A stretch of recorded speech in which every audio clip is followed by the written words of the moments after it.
I'm at a competition at my gym on the Stairmaster. See, when you finish your workout, you can save your calories and your flights climbed, and you can save it with your initials on the screen so everybody else can see your achievements for the day.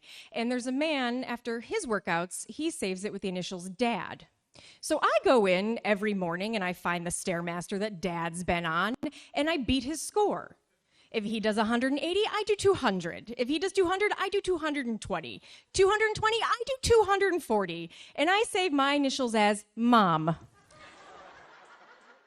So that when Dad comes in every morning and everybody else that day, they can see that every day Mom has beaten Dad. He doesn't know who I am.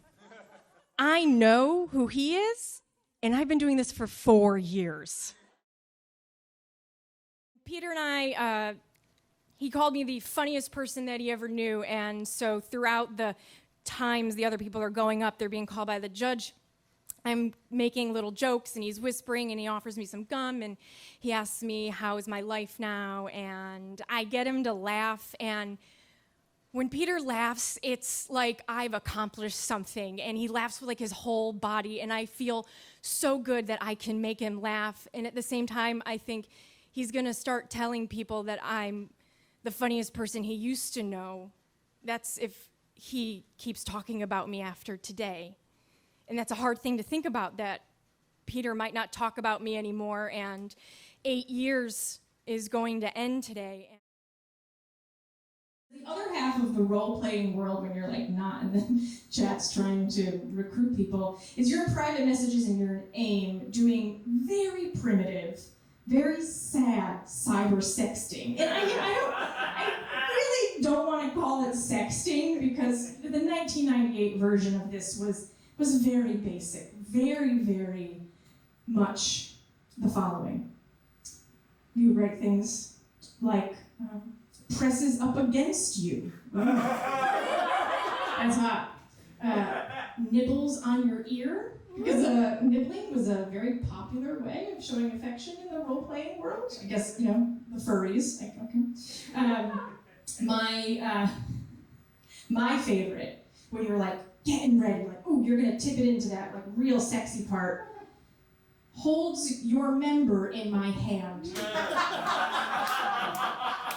But this was hot. This was so hot. My parents are 2 doors down in our very small condo, and I'm just like typing away at the computer, like, oh yeah, I'm holding it. Look at me hold it. You like me holding it. Like that. And it was a masterpiece. Everything you wrote was a masterpiece when you were role playing, because I was an artist who admired their work.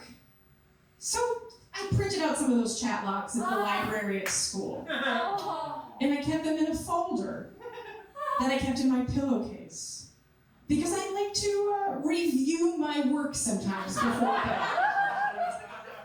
Never imagining that my mother might change the sheets one day. I moved to New York City, and 3 months later, I got a text message at 3 o'clock in the morning. He lives down the street from me now. And he says, I don't know what to do. Like, you're just so amazing. And like, I just don't like good things in my life. And you're so good. And like, I just want to apologize and like make it awesome. And I'm like, well, look, he's apologizing, Courtney. Like, you've done something, right? Like, you should definitely go ahead and try that again. Because look, he got you a book once, and that was really nice of him.